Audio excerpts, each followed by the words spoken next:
Hello students, स्वागत है आप सभी का Arun coaching classes commerce with math में। तो आज मैं आपको करवाऊंगा 2.5 सेकंड यूनिट का 5th chapter company organisation. Company के बारे में हम पढ़ेंगे। ठीक है, तो कंपनी के बारे में जो बात बहुत फेमस है वो ये है कि मेंबर्स में come, members may go, but the company goes on forever. ये मेंबर आते रहेंगे जाते रहेंगे, बट कंपनी जो है रेगुलरली जो है हमेशा के लिए चलती रहेगी। Okay, so it has rightly been observed that the older order changed the eluding place to new. In fact, change is the law of the nature. Every change in the existing order is invariably a step towards the advancement of society. Human mind is restless, always strives for betterment in every field of activity, and business is no exceptions. So just as the partnership organization came into existence to remove the weakness of the sole trade, similarly a new business organization was born in the form of company organization with the view to eliminating the drawbacks of partnership organization। ठीक है, तो यहाँ पे क्या बोला जा रहा है मैं आपको बता देता हूँ कि जैसे पार्टनरशिप ऑर्गेनाइजेशन एग्जिस्टेंस में आया है ना, ओके, तो उसने सोल ट्रेड की जो भी वीकनेस थी उसको रिमूव किया है ना, और हमारे सामने एक बिजनेस की का नई फॉर्म आई, वो थी पार्टनरशिप ऑर्गेनाइजेशन। इसी तरीके से सिमिलरली बिजनेस करने की एक नई ऑर्गेनाइजेशन सामने आई, वो थी कंपनी, और जिसने पार्टनरशिप ऑर्गेनाइजेशन की ड्रॉबैक्स को एलिमिनेट किया। ठीक है, both the sole trade and partnership business suffer from the defects of shortage of capital, unlimited liability, law, lack of managerial capability, lack of stability etcetera. तो यहाँ पे जो है आप देख सकते हैं कि सोल ट्रेड है और पार्टनरशिप फर्म है ना, उसमें जो है कैपिटल की जो है वो शॉर्टेज हो जाती है, अनलिमिटेड लाइबिलिटी हो जाती है जो है मेंबर्स की, पार्टनर्स की और ओनर की, और लैक ऑफ जो है मैनेजरियल कैपेबिलिटी हो जाती है, साथ में जो है स्टेबिलिटी भी जो है उसका भी अभाव रहता है। तो okay, so which happen to be hurdles in a big size business. ठीक है, the need for the companies came to be felt overcome these limitations. The capital of the companies is divided into shares of small amount, as a result of which every rich and poor has the capacity to buy them। ठीक है, तो देखिए company की capital को क्या किया जाता है, डिवाइड किया जाता है छोटे छोटे हिस्सों में, और उस एक हिस्से को बोला जाता है शेयर, है ना। तो जिससे जो है एक, चाहे कोई अमीर आदमी हो या गरीब आदमी हो, वो कंपनी के शेयर को परचेज कर सकता है। The attraction of limited liability also draws people towards company. ठीक है, तो ये जो लिमिटेड लाइबिलिटी होती है कंपनी के जो भी मेंबर्स होते हैं उनकी, तो यही बात जो है लोगों को कंपनी की तरफ खींचती है ना। More over the quality of stability in company, देखिए कंपनी में एक क्वालिटी है कि इसमें स्टेबिलिटी पाई जाती है। ठीक है, इसका एग्जिस्टेंस जो है वो स्टेबल होता है। exercise a magnetic attraction for the experienced and efficient managers. So in this way, all the limitations of the sole trade and partnership are removed, and all the increasing demands of modern business are satisfied through the medium of company organization। ठीक है, तो ये तो छोटा सा एक जो है वो भूमिका जैसी बोल सकते हैं हम, है ना। अब मैं आपको बताता हूँ कि कंपनी का मीनिंग क्या है, यहाँ से जो है इंपॉर्टेंट है। ओके, देखिए, company is that form of organization which is willingly established by some person for earning profit under the companies act। ठीक है, तो कंपनी एक बिजनेस की वो ऑर्गेनाइजेशन है, एक ऐसी ऑर्गेनाइजेशन है जिसको एस्टेब्लिश किया गया है अपनी मर्जी से कुछ लोगों के द्वारा प्रॉफिट कमाने के लिए कंपनी एक्ट के अंडर। तो many persons jointly invest capital, है ना, बहुत सारे लोग जो है ज्वाइंटली क्या करते हैं, कैपिटल इन्वेस्ट करते हैं कंपनी में। So it is called joint stock, इसलिए इसको ज्वाइंट स्टॉक कंपनी कहा जाता है। It's capital is divided into transferable shares. ठीक है, इसकी कैपिटल को जो है ट्रांसफरेबल शेयर्स में डिवाइड किया जाता है, which means that its shares can be generally bought and sold. ठीक है, तो इसके शेयर को जो है वो खरीदा और बेचा जा सकता है। Liability of its member is limited, इसके मेंबर की लाइबिलिटी होती है limited. Business of company stable, company business जो होता है कंपनी का वो स्टेबल होता है। It's business is run through a common seal. ठीक है, कंपनी के पास जो कॉमन सील होती है उसके थ्रू जो है बिजनेस को चलाया जाता है। Till now in India the incorporation of company is done under the Indian companies act 1956। ठीक है, इंडिया में क्या है, देखिए जो इनकॉर्पोरेशन होती है कंपनी की, वो कंपनी एक्ट 1956 के द्वारा की जाती है। बट अब जो है कंपनी एक्ट 2013 आ चुका है ना, एग्जिस्टेंस में। ओके, तो इसके अंडर भी कंपनी रजिस्टर होती है। तो देखिए यहाँ पे डेफिनेशन दी गई है प्रोफेसर एल एच हैने के अकॉर्डिंग। तो इसको आप लर्न कर सकते हैं कि कंपनी क्या है, एक आर्टिफिशियल पर्सन है जो क्रिएटेड बाय लॉ है, जिसकी अपनी सेपरेट लीगल एंटिटी है और उसका परपेचुअल सक्सेशन है और उसकी क्या है, एक कॉमन सील होती है। ठीक है, तो यहाँ से भी आप टूल किट से डेफिनेशन लर्न कर सकते हैं क्या, और कंपनी एक्ट 1956 में भी दी गई है यहाँ पे, इसको भी लर्न कर सकते हैं। तो मैं टूल किट वाला यहाँ पे रीड करता हूँ कि that group of people which is incorporated under the companies act whose creation is due to special purpose, जिसका निर्माण किसी स्पेशल पर्पस के लिए किया गया है। The liability of member is generally limited, जिसके मेंबर की लाइबिलिटी क्या है आपकी, लिमिटेड है, जन लाइबिलिटी। हुज एग्जिस्टेंस इज, जिसका एग्जिस्टेंस जो है कंपनी, देखिए कंपनी का जो whose existence is separate from its member से अलग इसका एग्जिस्टेंस है, सेपरेट लीगल एंटिटी है, एंड उसका जो है कॉन्टिन्यूस और परपेचुअल सक्सेशन है, और जिसके पास अपनी कॉमन सील है उसको बोलते हैं हम कंपनी। ओके, तो ये थी इसकी डेफिनेशन और इसका मीनिंग। अब जो है इसके फीचर्स पढ़ेंगे हम, है ना। आज मैं आपको फीचर तक ही बताऊंगा, बाकी का जो है हम नेक्स्ट लेक्चर में करेंगे। तो पहला है इनकॉर्पोरेटेड। देखिए इनकॉर्पोरेट एसोसिएशन ऑफ पर्सन, तो कंपनी जो है एक इनकॉर्पोरेटेड और रजिस्टर्ड एसोसिएशन ऑफ पर्सन है। Under the company act no single individual can form, देखिए एक अकेला बंदा कंपनी नहीं बना सकता है, ठीक है। ओके, पर मैं आपको बता दूं एक वन पर्सन कंपनी भी होती है जिसमें एक अकेला पर्सन ही होता है कंपनी में, ठीक है। बट यहाँ पे बोला है कि जनरली जो है no single individual can form a company, minimum 7 person जो है कंपनी को, एक पब्लिक कंपनी को बना सकते हैं, है ना। जबकि minimum number of 2 person can form a private company, और प्राइवेट कंपनी के केस में 2 बंदे मिलके कंपनी को बना सकते हैं।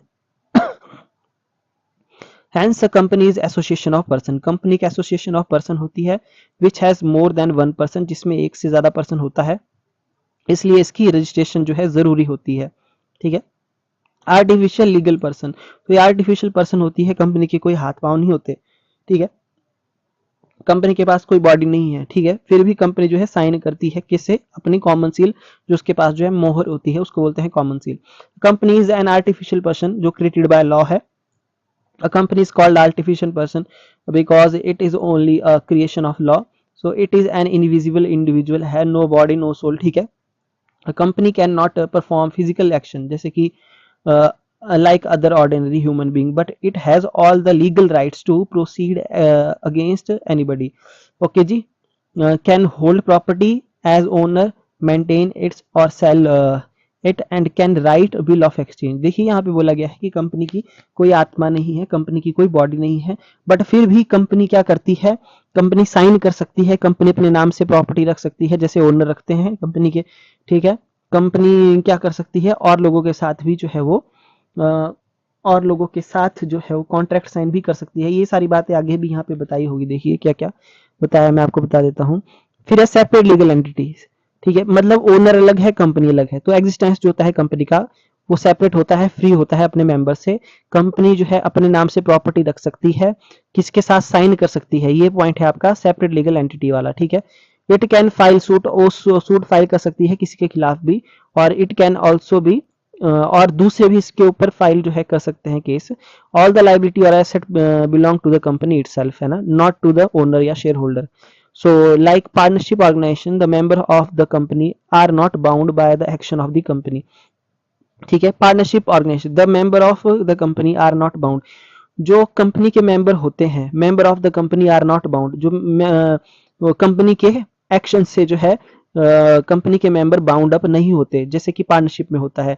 The company is also not responsible for the action, और साथ में जो कंपनी है वो अपने मेंबर के एक्शन के लिए भी उत्तरदायी नहीं होती है, ठीक है। दोनों का जो है सेपरेट लीगल एंटिटी है।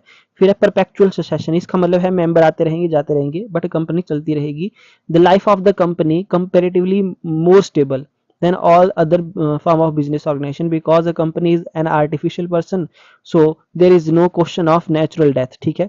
so at the same time it is not affected by the death or bankruptcy of some shareholder or director, ठीक है। so it is a legal person created by law, so it can go out of existence only through the legal process, ठीक है। तो legal process के through जो है इसकी जो है एग्जिस्टेंस खत्म हो सकती है, ऐसे नहीं, ठीक है। तो somebody has rightly said that, तो किसी ने सही कहा है क्या कि कंपनी का जो एग्जिस्टेंस है वो कैसा है, मेंबर आते रहेंगे जाते रहेंगे but the company goes on for ever, ठीक है। अच्छा, फिर है लिमिटेड लाइबिलिटी, नेक्स्ट जो है feature, the liability of the share holder in the company is generally limited to the value of their share. ठीक है, जितने शेयर होल्डर के पास होंगे शेयर उतनी ही उनकी लाइबिलिटी होगी। The word generally here means that the company can be of unlimited liability और limited liability through a guarantee but its usages is almost negligible. ठीक है, यहाँ पे क्या बोला गया देखिए, the word generally here means that क्या, company can be of unlimited liability, company की लाइबिलिटी अनलिमिटेड है और limited liability through a guarantee. ठीक है, देखिए जी, कुछ कंपनीज ऐसी हो सकती हैं जिसमें मेंबर्स की लाइबिलिटी अनलिमिटेड हो और कुछ कंपनी ऐसे भी हो सकती हैं जिनकी लाइबिलिटी लिमिटेड हो, है ना, किसके थ्रू, गारंटी के थ्रू। ओके, ऐसी जो है कंपनी के टाइप्स आगे आएंगे, मैं आपको बता दूंगा। Because of the huge liabilities और huge losses it can only demand the balance of call amount on the shares from its members. ठीक है, देखिए, क्योंकि जब आपकी बहुत ज्यादा लाइबिलिटी हो जाएगी, बहुत ज्यादा लॉसेस हो जाएंगी, तो it can only demand the balance of call amount, जो भी कॉल अमाउंट होगा वो शेयर होल्डर से मांग लिया जाएगा।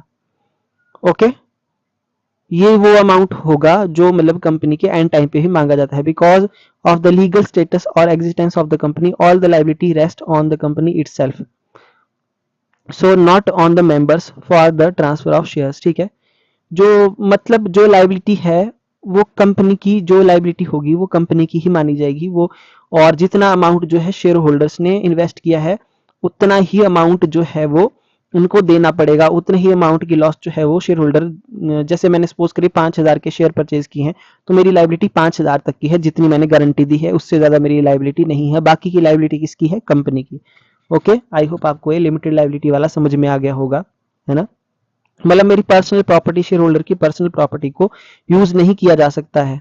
फिर है कॉमन सील, तो मैंने आपको बताया था कि कंपनी जो है आर्टिफिशियल पर्सन होती है तो वो खुद सिग्नेचर नहीं कर सकती है। So under the companies act the right to use a common seal, company को कॉमन सील यूज करने का राइट है। कॉमन सील का मतलब है मोहर जिसपे कंपनी का नाम होता है। Common seal is a special seal bearing the name of the company, है ना, which remains in the possession of its secretary.